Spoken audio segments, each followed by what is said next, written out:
സംവാദങ്ങളെ അഭിമുഖീകരിക്കുന്നവരാണ് നാം.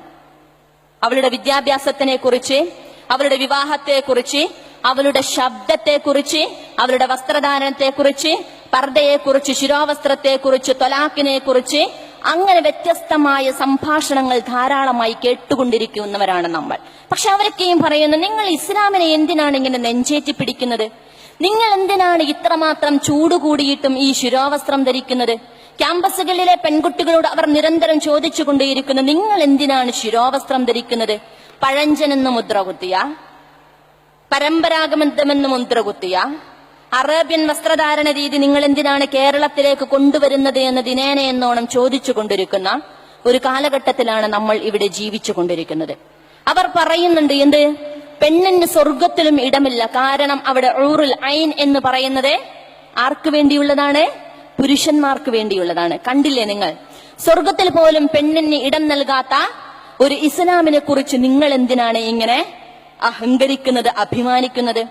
നിങ്ങൾക്ക് യാതൊരു പ്രാതിനിധ്യവും ഇസ്ലാമിലില്ല എന്നത് നിങ്ങൾ എന്താണ് തിരിച്ചറിയാത്തത് എന്നതാണ് അവരുടെ ചോദ്യം. പക്ഷേ നമുക്കറിയാം, വിശുദ്ധ ഖുർആൻ സ്ത്രീയെ ആദരിച്ചിരിക്കുന്നത്. ഏത് വേദഗ്രന്ഥത്തിലാണ് ഒരു അധ്യായത്തിന്റെ പേര് അന്നിസാ എന്ന് പരാമർശിച്ചിട്ടുള്ളത്? ഏത് വേദഗ്രന്ഥത്തിലാണ് അള്ളാഹുവിന്റെ പ്രവാചകൻ നബി സല്ലല്ലാഹു അലൈഹി വസല്ലമയോടെ, അള്ളാഹുവിന്റെ പ്രവാചകരെ, എന്റെ ഭർത്താവ് ഇടയ്ക്കിടെ എന്നോട് പറയും, നീ എന്റെ ഉമ്മയുടെ മുതുകു പോലെയാണെന്ന്. അദ്ദേഹം ഞാനുമായിട്ട് യാതൊരു സംസർഗവും ഉദ്ദേശിക്കുന്നില്ല എന്ന് അദ്ദേഹം ഇടയ്ക്കിടെ എന്നോട് പറയും. ഇതുമൂലം ഒരുപാട് പ്രയാസപ്പെട്ടിട്ടുണ്ട് ഞാൻ എന്ന് പരാതി പറയുന്ന ഒരുവളുടെ പരാതിയാണ് അള്ളാഹു ഏഴാകാശത്തിന് മുകളിൽ നിന്നുകൊണ്ട് അള്ളാഹു സുബ്ഹാനഹു വ തആല അത് കേൾക്കുകയും പ്രശ്നപരിഹാരത്തിനായി പ്രവാചകൻ നബി സല്ലല്ലാഹു അലൈഹി വസല്ലമയിലേക്ക് വഹി ഇറക്കുകയും ചെയ്തു. ആ സൂറത്തിന്റെ പേരാണ് സൂറത്തുൽ മുജാദല. ഒന്ന് ഓർത്തു നോക്കുക, എങ്ങനെയാണ് ഒരു വിശുദ്ധ ഖുർആനിലെ ഒരു അധ്യായത്തിന്റെ പേര് തർക്കിക്കുന്നവൾ എന്നായത്? പെണ്ണ് തർക്കിക്കാൻ പാടില്ലല്ലോ, അല്ലെ? പെണ്ണ് തർക്കിക്കാൻ പാടുണ്ടോ? പെണ്ണ് അവളുടെ നിലപാട് പറയാൻ പാടുണ്ടോ? എന്നിട്ട് വേണ്ടേ തർക്കിക്കാൻ?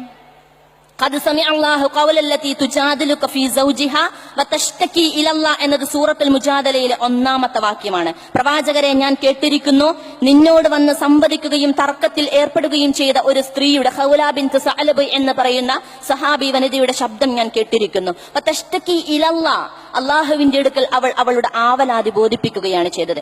ഏക സിവിൽ കോഡുമായി ബന്ധപ്പെട്ട്, ബഹുഭാര്യത്വവുമായി ബന്ധപ്പെട്ട്, വിവാഹമോചനവുമായി ബന്ധപ്പെട്ട് നിങ്ങൾ ഏകശിലാത്മകമായ ഒരൊറ്റ സംസ്കാരം, അതെ, പെണ്ണിന് ഇടമില്ലാത്ത ഇസ്ലാം മതത്തെ നിങ്ങൾ എന്ത് ചെയ്യണം? ഉപേക്ഷിച്ചു കൊള്ളണം, അല്ലെ? പ്രമുഖനായ ഒരു രാഷ്ട്രീയ നേതാവ് പറഞ്ഞത്, നിങ്ങൾ മതപൗരോഹിത്യത്തിന്റെ ചെരുപ്പിന്റെ വാറു പോലെയാണ്, വിലയില്ല നിങ്ങൾക്ക്, അതുകൊണ്ട് നിങ്ങൾ അതിനെ ഉപേക്ഷിച്ചു കളയണമെന്ന് പറയുമ്പോൾ നമ്മളൊന്ന് നോക്കുക, വിശുദ്ധ ഖുർആനിന്റെ പല അധ്യാപനങ്ങളിലും ഒരുപാട് അള്ളാഹു പരീക്ഷണത്തിന് വിധേയരാക്കിയ സ്ത്രീകളെ കുറിച്ച് നമ്മളൊന്ന് ചിന്തിക്കുന്നത് നന്നാകും. ഇത് യൂഹ ഇല ഉമ്മിക, നിന്റെ ഉമ്മയിലേക്ക് അല്ലാഹു സുബ്ഹാനഹു വ തആല വഹി നൽകിയ സന്ദർഭത്തെ മൂസ നീ ഓർക്കുക.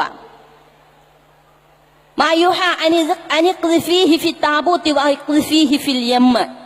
മൂസാ നബി അലൈഹിസ്സലാമയുടെ ഉമ്മയോട് അല്ലാഹു സുബ്ഹാനഹു വ തആല പറയുന്നത്, ഫിർഔൻ എന്ന് പറയുന്ന സ്വേച്ഛാധിപതിയായ ഭരണാധികാരി ഇവിടെ പറഞ്ഞുകൊണ്ടിരിക്കുന്നത്, ജനിച്ചുകൊണ്ടിരിക്കുന്ന സകല ആൺകുട്ടികളെയും എന്ത് ചെയ്യണം?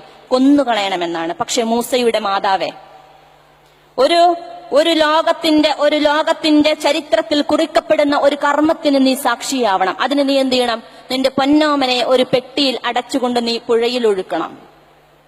അവരുടെ സഹോദരിയോട് പറയുകയാണ്, നീ ആ പെട്ടിയെ അനുഗമിച്ചുകൊണ്ട് യാത്രയാവണം. എന്നിട്ട് എന്ത് ചെയ്യണം? ഫറോവയുടെ കൊട്ടാരത്തിൽ ചെന്നുകൊണ്ട് പാല് കുടിക്കാൻ വിസമ്മതിക്കുന്ന മൂസയുടെ അവിടെ നീ ചെല്ലണം. എന്നിട്ട് പറയണം, എന്തേ? അങ്ങകലെ ഒരു ഉമ്മയുണ്ട്, ആ ഉമ്മ കുറച്ച് സൂത്രക്കാരിയാ, അല്ലേ? ഏത് പാല് കുടിക്കാത്ത കുട്ടിയെയും പാല് കുടിപ്പിക്കുവാൻ കഴിവുള്ള ഒരു മാതാവിനെ കുറിച്ച് ഞാൻ നിങ്ങൾക്ക് പറഞ്ഞു തരട്ടെ എന്ന് ഫറോവയുടെ എല്ലാവിധ ഭദ്രതയുമുള്ള, സെക്യൂരിറ്റിയുമുള്ള, സർവ്വസന്നാഹങ്ങളുമുള്ള ആ കൊട്ടാരത്തിലേക്ക് കടന്നു ചെല്ലുവാൻ പറയുകയാണ് മൂസയുടെ പെങ്ങളോട്. ആര്? അല്ലാഹു സുബ്ഹാനഹു വ തആല. ഒരു മിഹ്റാബിൽ പ്രാർത്ഥനാ നിരതയായി കഴിയുന്ന മറിയം ബീവിയോടാണ് ഒരു സുപ്രഭാതത്തിൽ അല്ലാഹു സുബ്ഹാനഹു വ തആല പറയുന്നത്, നീ നാളെ ഒരു കുഞ്ഞിന് ഗർഭം ധരിക്കും. അപ്പോൾ മറിയം ബീവി ചോദിക്കുന്നുണ്ട്, എങ്ങനെയാണ് നാഥ? എന്നെ ഒരിക്കലും ഒരു പുരുഷനും സ്പർശിച്ചിട്ടില്ലല്ലോ, അല്ലെ? ഒടുവിൽ അവിടെയുള്ള ബനൂ ഇസ്രായേൽ സമൂഹത്തിന് മുമ്പിൽ നിന്നുകൊണ്ട് ഈസാ നബി അലൈഹിസ്സലാമയുടെ മാതാവ് മറിയം ബീവി പ്രാർത്ഥിക്കുന്ന ഒരു പ്രാർത്ഥനയുണ്ട്. എന്താണത്? യാ ലൈതനി മിത്തു ഖബ്ല ഹാദാ വകുന്തു നസിയ്യൻ മൻസിയ. നാഥ, ഈ ചരിത്രത്തിൽ ഈ ഭൂമിയിൽ ഞാൻ ഇന്നേ വരെ ജീവിച്ചിരുന്നിട്ടില്ല എന്നതുപോലെ ഞാൻ വിസ്മരിക്കപ്പെട്ടിരുന്നെങ്കിൽ എത്ര നന്നായിരുന്നു. അതാ നിങ്ങളൊന്ന് ഓർത്തു നോക്കാം. ഒരു പെണ്ണിനെ സംബന്ധിച്ചിടത്തോളം അവൾക്കുള്ള ഏറ്റവും വലിയ പരീക്ഷണമാണ് അവൾ പുരുഷന്റെ സ്പർശമേക്കാതെ ഗർഭിണിയാവുക എന്നത്. പറ്റുമോ നമുക്ക്? എങ്ങനെയാണ് നമ്മൾ അതിനെ അഭിമുഖീകരിക്കുക?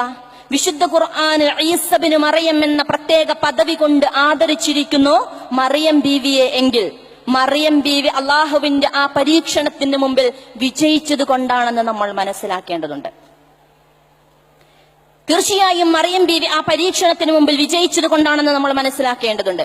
ഫറോവയുടെ കൊട്ടാരത്തിലെ ശീതളമയിൽ സുഖമായി ജീവിക്കുവാൻ സാധ്യമായിരുന്ന ആസിയ ബീവി പ്രാർത്ഥിക്കുന്ന ഒരു പ്രാർത്ഥനയുണ്ട്. എന്താണത്? റബ്ബന ഇബ്നന ഫീ ബൈതിക ഫീ ജന്നതിക ബൈതൻ വനജ്നി മിൻ ഫിർഔന വഅമലിഹി എന്നാണ്. അല്ലാഹുവേ, നിന്റെ സ്വർഗത്തിൽ ഒരു ഭവനം തന്ന നീ എനിക്ക് എന്നെ അനുഗ്രഹിക്കണമേ നാഥ.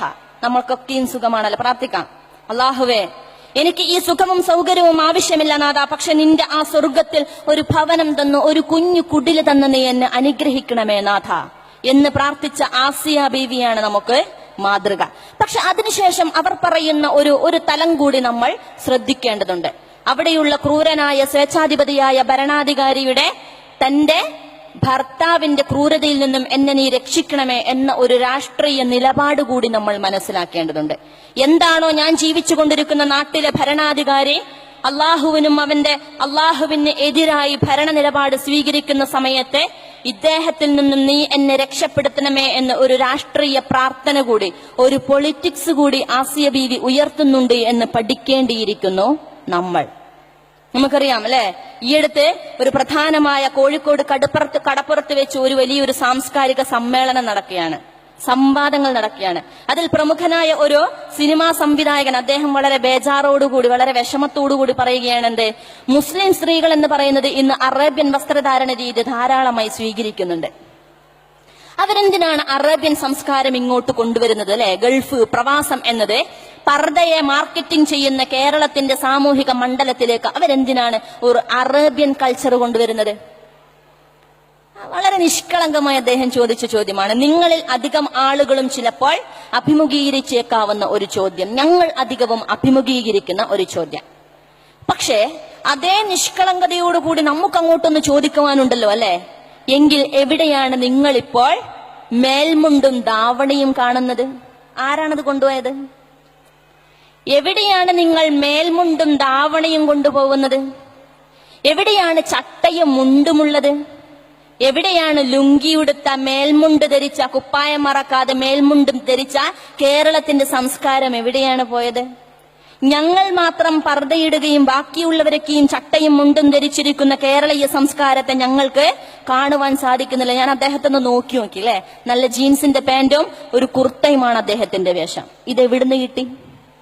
ഇതെവിടെ നിന്നാണ് അദ്ദേഹത്തിന് കിട്ടുക? ഞാൻ പറയുന്നത് ഇത്രമാത്രം നിഷ്കളങ്കമെന്ന് തോന്നുന്ന, സത്യമല്ലേ എന്ന് തോന്നുന്ന ചോദ്യങ്ങളാണ് നമ്മളോട് ഓരോരുത്തരും ചോദിച്ചുകൊണ്ടിരിക്കുന്നത്. നിങ്ങൾക്ക് ശിരോവസ്ത്രം ഇട്ടുകൊണ്ട് ഇവിടെ പഠിക്കുവാൻ നിങ്ങൾക്ക് നാണമില്ലേ? കാരണം എന്താ? നിങ്ങൾക്ക് ചൂടെടുക്കുന്നില്ല, നിങ്ങൾക്ക് ഇറിറ്റേഷൻ ഉണ്ടാവുന്നില്ല. ദിനേന എന്നോണം നമ്മുടെ പെൺകുട്ടികൾ അഭിമുഖീകരിച്ചു കൊണ്ടിരിക്കുന്ന ഒരു ചോദ്യമാണ്. പക്ഷേ അവരോട് നമ്മുടെ പെൺകുട്ടികൾ പറഞ്ഞുകൊണ്ടിരിക്കുന്നു, വസ്ത്രം ധരിക്കുന്ന സമയത്ത് എനിക്കുണ്ടാവുന്ന ചൂട് മാത്രമേ എന്റെ തലയിലിട്ട് എന്റെ ശിരോവസ്ത്രവും കൊണ്ടുള്ളൂ.